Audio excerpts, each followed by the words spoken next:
सबैले अब होप धेरै देखाएको छ नि त चेन्ज चाहिँ त्यस्तो विधि केही नै छैन नेपालमा। युवाहरूको भोट हाल्ने एउटा कार्डै छैन। शहीद घोषणा गर्नुभन्दा न्याय दिनु ठिक हो नि त होइन र?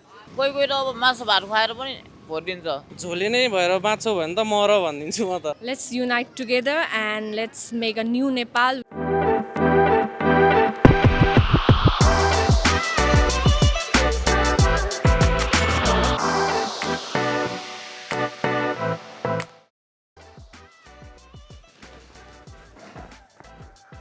Welcome to Opinions.np, where every voice matters. This is the channel where Mike hits the streets and real people share real thoughts. No script, no filter. From trending topics and social issues to politics, culture, and even relationship. Even maybe a random question that people might have a strong feeling about. Whether it's bold, controversial, hilarious, or deeply personal. A space for open conversation and diverse perspectives. So if you're curious about what people really think, you are in the right space. Subscribe and join the conversations. यो चुनावले परिवर्तन ल्याउला त? मलाई चाहिँ अब सबभन्दा धेरै आशा र expectation राखेको भनेको हाम्रो युथ लिडरसिप त्यो बालेन शाह माथि हो। रेभोल्युसनै आउला जस्तो चाहिँ छ। लेट्स सी अब फर्दर के हुन्छ कस्तो हुन्छ। जुन इन्जस्टिसहरू भइरहेको थियो त्यसलाई सबैजनालाई जस्टिस मिलोस्। होप्सको कुरा गर्दाखेरि चाहिँ जेनजी आन्दोलन किन भएको थियो, के माग थियो जेनजीहरूको, त्यो चाहिँ सायद अबको इलेक्सनमा राम्रो क्यान्डिडेटहरू चुज हुनुभयो भने सायद उहाँहरूले पुरा गर्नुहुन्छ कि भन्ने आश छ। हामी युथहरूलाई धेरै एक्सपेक्टेसन छ, मेबी बाहिर जानु नपर्ला, यतै यहीँनेरि जब अपर्च्युनिटिजहरू मिल्ला, चेन्ज होला भन्ने छ। Who knows what they'll hope, but I'm hoping let's just give a new party some chance. That's my opinion on it. परिवर्तन त खै हुन्छ कि हुँदैन, अब हामीले राम्रो मान्छेलाई चुन्न सक्यो भने परिवर्तन हुन्छ, यदि चुनेनमा चाहिँ एकदम झन् तनाव कस्तो हुन्छ जस्तो लाग्छ मेरो सोचमा। चुनावले त अब के भनौँ, अब आउनु त अब आउनु पनि सक्छ, अब होइन नआउनु पनि सक्छ। आश छ, हल्का भयो भने आश छ। नयाँलाई जिताउनु पर्छ, काम गर्नु पर्यो नि त होइन। यो झोलेहरूले त मजाले बस्नु त दिँदैन, फर स्योर हो। आफ्टर इलेक्सन त दङ्गा गर्छ यिनीहरूले। त्यति धेरै होप चाहिँ गर्दिनँ होइन, किनकि अब पहिल्यैदेखि अब यस्तो हुन्छ नि, अब नेता प्राइम मिनिस्टर सबैले अब होप धेरै देखाएको छ नि, तर चेन्ज चाहिँ त्यस्तो विधि केही नै छैन नेपालमा। जुन जुन सेक्टरमा चाहिँ हामीलाई डेभलपमेन्ट चाहिएको थियो त्यो सबै सेक्टरहरू डेभलप होस्, त्यही होप छ। अबको चुनावपछि चाहिँ नयाँ पुस्ताहरूले यदि जितिहाल्यो भने केही देशमा नयाँ कुराहरू आउँछ भन्ने आश छ। अनि मान्छे टुरिस्टहरू घुम्न आउँछ, कति ठाउँहरू फोर्छ नि त, चेन्ज होला मेबी भन्ने होप छ। पुरानो पार्टीहरू त तपाईँको त्यतिकै कसैले जनताले विश्वासै गर्नु छोड्यो, कसैले, किनभने उनीहरूलाई चान्स दिएको हो, अपर्च्युनिटी दिएको हो, तर तिनीहरूले कहिले पनि जनविश्वास गेन गर्न चाहिँ सकेन। अब होप भनेको चेन्ज आउनु पर्यो, नयाँ आउनेहरूले पनि अब गरेर चाहिँ देखाउनु पर्यो। पहिलाकोलाई अब फालेर मात्रै नि केही भएन, गर्नु त पर्यो राम्रो। What do you think about voting? Voting important, voting गर्नु इम्पोर्टेन्ट छ या voting गर्दिन अथवा हुन्छ नि के छ? मैले चाहिँ भोटिङ गर्न मिल्दैन किनकि I have no my citizenship, that's why. युवाहरूको भोट हाल्ने एउटा कार्डै छैन। त्यो अब युवाहरूलाई चाहिँ अब यस्तो आएको बेला मात्र मतलब हुन्छ, अरू बेला मतलबै हुँदैन क्या। Very very important. मैले नि पहिला कहिले भोट दिएको थिएन, यसपालि फर्स्ट टाइम भोट दिन लाओ। हामीले भोट जिताउन सकिन्छ नि त, एउटा भोटले पनि जितिन्छ नि त भाइ। अब भोट चाहिँ अब धेरै जस्तो अब पहिलादेखि चल्दै आएको, अब र्याली चल्छ नि त, कोहीले भन्छ पेट्रोल हालिदिन्छु, आऊ खाना खर्च दिन्छु, यो मासु भात खुवाइदिन्छु, भोट हाल। मान्यता एक एक भोटको हुन्छ, पुरानो नेताहरूलाई गयो भने अलिकति नराम्रै हुन्छ, त्यही भएर सक्दो मान्छेहरूले सबैले भोट चिने जानेको युथ जो हामी जस्तै युथहरू आउन लाग्नु भएको छ उहाँहरू जस्तो नेताहरूलाई दिनु होला भोट। भोट एकदम इम्पोर्टेन्ट छ नि, हरेक एक भोटले जितिरहेको हुन्छ। भोट गर्न जति मिल्नेहरू सबैले गर्नुपर्छ, त्यो आफ्नो कर्तव्य नै हो। यसपालि चाहिँ मैले पहिलोचोटि नै भोट दिँदैछु। अस्ति भर्खरै गएर मैले भोटिङ कार्ड पनि बनाएँ इलेक्सनको लागि भनेर। भोट एकदम इम्पोर्टेन्ट छ र देशलाई चाहिँ राम्रो गर्नको लागि नेता नै चाहिन्छ, तर राम्रो नेतालाई चाहिँ भोट दिनुपर्छ। पहिला त जे हुन छ हुन्छ, भइहाल्छ नि सोच्थेँ, तर होइन, भोट हाम्रो राइट हो। We have to follow our rights. देश बनाउने भनेको हामीहरूले नै हो होइन, हामी माझबाटै कोही उठेर एकजना आउने हो, जुन नाइके हुने हो, उठेकै नाइकेहरूले कोही अरूलाई चुज गर्ने हो कि। यो खासमा प्रधानमन्त्रीको लागि त भएको होइन नि त, यो त संसदको लागि भएको हो। सो भोटको इम्पोर्टेन्स चाहिँ के भन्दाखेरि हामीहरूले यति विचार गर्नु पर्यो कि अहिलेको जुन भोट हो त्यो भोटले प्रधानमन्त्री बन्ने होइन, तर त्यो भोटले कसलाई चाहिँ प्रधानमन्त्री बनाउने त्यो मान्छे छानिएर जान्छन्। भोट कार्ड बनाऊ, त्यसपछि चाहिँ आफूलाई अब कुन ठिक लाग्छ राम्रो मान्छेलाई दिने के, राम्रो जसले चाहिँ नेपाललाई माया गर्छ। नेपाल भनेको अब हिजोको दिनमा अब बाबुबाजेहरूले कसरी जोगाएर राखेको थियो होइन, त्यो चिजलाई बुझ्नुपर्छ कि हामीले चाहिँ। एउटा कुनै पनि क्वेसन, कुनै लिडरलाई एउटा क्वेसन गर्न चाहनुहुन्छ होइन भने त्यो क्वेसन के हुन्छ होला? मेन सबैभन्दा गर्नुपर्ने मेन चाहिँ के हो त युथ मात्र भनेर त भएन नि त गर्नु पर्यो चाहिँ के भनेर यसो हेर्नु पर्यो अब न्यू लिडर्सहरूलाई चाहिँ अब पुरानो तरिकामा चलेर भएन सबै देशहरू अरू सबै इनोभेसन गरेर कहाँदेखि कहाँ पुगिसक्यो हामी जस्तो युथ अनि नयाँ जेनेरेसन पुरानो जेनेरेसन सबैलाई होप धेरै छ हजुरसँग नयाँहरू पनि त्यो सुरुमा चाहिँ म गर्छु गर्छु भन्दै आउँछ नि त अब फेरि पछि त्यही पुरानो जस्तै हुने हो कि त्यस्तो नभए हुन्छ अपकमिङ लिडर्सहरूको लागि चाहिँ के सजेसन छ भने अस्ति भएको जस्तो जेनजीको आन्दोलन जस्तो फ्युचरमा हुन नदिनु होला नयाँ आओस् या पुरानो आओस् तर जो पनि जानुहुन्छ प्लिज हिजोको दिन बिर्सिनु अब जो ठाउँमा पुग्नुहुन्छ प्लिज हामीलाई चेन्ज चाहिँ चाहिएको छ अब नेताहरूलाई अब होइन त्यही फेरि चिरबहादुर मर्दानी जित्यो भने चाहिँ होइन के भन्नु अब उसलाई त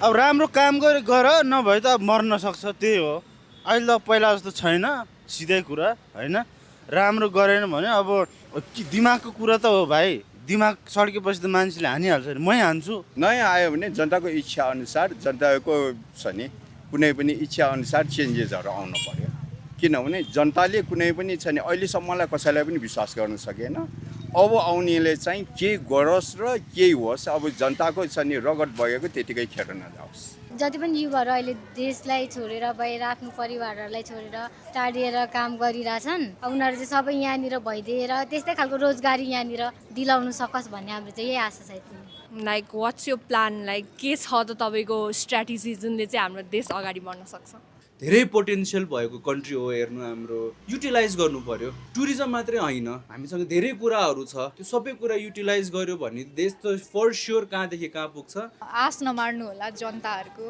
त्यत्रो आश गरेर मान्छेहरू रुँदै पढ्दै आइरहेको छ उहाँहरूनेरि युवा जमात छन् जो चाहिँ अब पुरानै दलहरू छ होइन हामीले उनीहरूलाई अब स्ल्याङमा त झोले भनिरहेको छौँ होइन ती झोलेहरूलाई चाहिँ के भन्न चाहनुहुन्छ तिनीहरूलाई झोले नै भन्न चाहन्छु त्यो बाहेक केही भन्दिनँ उहाँहरूको पनि खासमा गल्ती छैन किनभने अब मेन टाउकीदेखि नै ठिक नभएपछि अब सबै त्यस्तो हुँदै जान्छ कि जस्तै घरमा तपाईँको बुवा नै ठिक छैन भने घर त त्यत्तिकै अब लथालिङ्ग हुन्छ नि त नेपाल भनेको एउटा घर हो घरको अब मेन बाउ नै गतिलो नभएपछि छोराहरू गतिलो हुन्छ त त्यही नै घर छोड्नु पर्यो अनि छोड्नु पर्यो झोले नै भएर बाँच्छौ भने त मर भनिदिन्छु म त त्यति हो जोले भन्नु हुँदैन उहाँहरूलाई कसैले कसैको विरोध बोल्नै हुँदैन किनकि आज सबैको मन सोच विचार भइदिएको भए आज किन नेपाल यस्तो हुन्थ्यो हुँदैन थियो नि उनीहरूको दिमाग भएको भए त झोले हुँदैन थियो अब यत्रो भएपछि एन्ड अफ द डे उनीहरूले पनि त दुःख पाइरहेछ होइन यस्तो होइन कि झोलेहरूले चाहिँ मस्ती भइरहेछ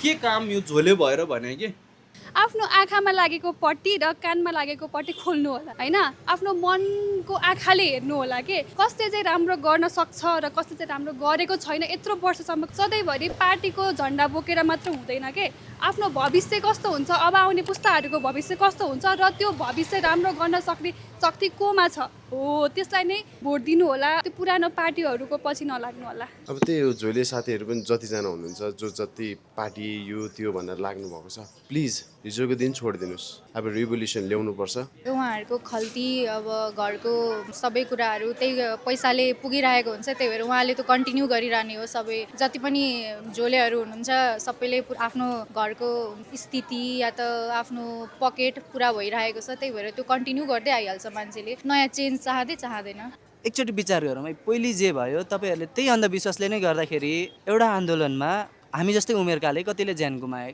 के अझै त्यही हालत दोहोऱ्याउने विचारले नै झोले भन्नुभयो हो कि के आशमा हो किनभने तपाईँले जुन पार्टीको समर्थन गरिनु भएको छ त्यो पार्टीको मान्छेहरू त चेन्ज भएको छैनन् जुन आइडियाले चाहिँ हाम्रो देश डुबिरहेको थियो अब त्यसलाई नै फलो गर्न चाहनुहुन्छ भने त तपाईँहरू नम्बर 1 झोले नै हो अब if new development new explore गर्नु छ राम्रो देश बनाउनु छ भने चाहिँ न्यू आइडियालाई हामी फलो गरौँ राम्रो देश बनाऊँ त्यही हो 5 months अगो जुन जेन्जी रेभोल्युसन भएको थियो होइन त्यसले गर्दा भएको नि खासै आन्दोलन त माग थिएन सो उहाँहरूको जस्टिस हुन्छ नि त्यत्रो डेथ भयो होइन so many lifes lost so many हुन्छ नि ड्रिम्स लस्ट होइन उहाँहरूको त्यो डेथलाई चाहिँ कसरी जस्टिस पाइन्छ अथवा जस्टिस दिनु पर्ने थियो कि थिएन जस्टिस त दिनै पर्छ अकाउन्टेबिलिटी त ल्याउनै पर्छ हेर्नु त्यत्रो सहिद आफ्नो ज्यान दिएर त्यो आन्दोलनमा जानुभएको थियो उनीहरूले अब देशमा त्यही भ्रष्टाचार धेरै भएर त आफ्नो आन्दोलनमा गएर आफ्नो ज्यान गुमाए अब उनीहरूले आफ्नो ज्यान गुमाएको छ त्यसै कारणले अब देशमा अलि राम्रो होस् देशलाई विकास होस् भन्न चाहन्छु उनीहरूको इच्छा नै त्यही हो त्यही भएर त आन्दोलनमा गयो नि मेरो चाहिँ यसमा के छ भने अब त्यसमा कसले गर्यो कसले भन्यो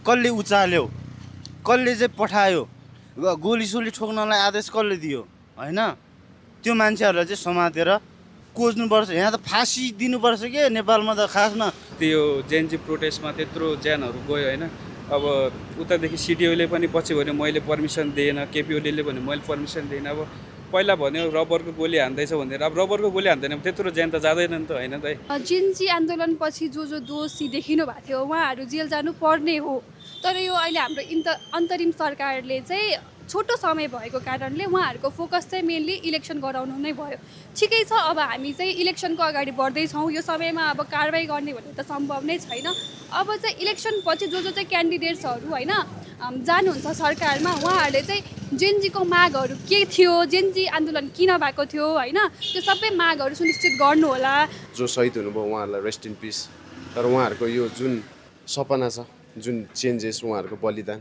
त्यसले चेन्ज ल्याउँछ भन्ने म चाहिँ आश गर्छु प्रधानमन्त्री जुन हुनुहुन्छ त्यो नै चेन्ज हुनुभयो भने मेबी उहाँहरूले जस्टिस पाउनु होला भन्ने छ किनभने धेरैजनाले आश राखेर जस्टिस पाउँछ होला भनेर नै अबको आउने प्रधानमन्त्री चुज गर्दैछ मेबी पाउँछ त्यो माथि हुनुहुन्थ्यो उहाँहरूले त पक्कै पनि आदेश दिनुहुन्न they knows the consequences of it but जसले आदेश दिनुभयो यदि उहाँहरूको केही हात थिएन भने भाग्न जरुरी के थियो भन्ने कुरा हो केही राम्रो गरेर देखायो भने त्यो ज्यान दिने मान्छेलाई पनि अब हुन्छ नि त उसले मरे पनि उसको आत्माले शान्ति पाउँछ So that was the voice of the people, raw, honest and unfiltered.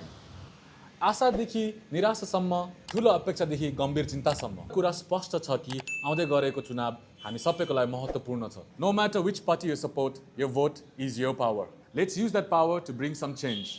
Democracy is not about the politicians. It's about us, the people. परिवर्तन संसदबाट होइन तपाईको निर्णयबाट सुरु हुन्छ. What do you think about the upcoming elections? Comment गर्नु होला. Let your voice be heard as well. Don't forget to like, share and subscribe to opinions.np where your voice really matters.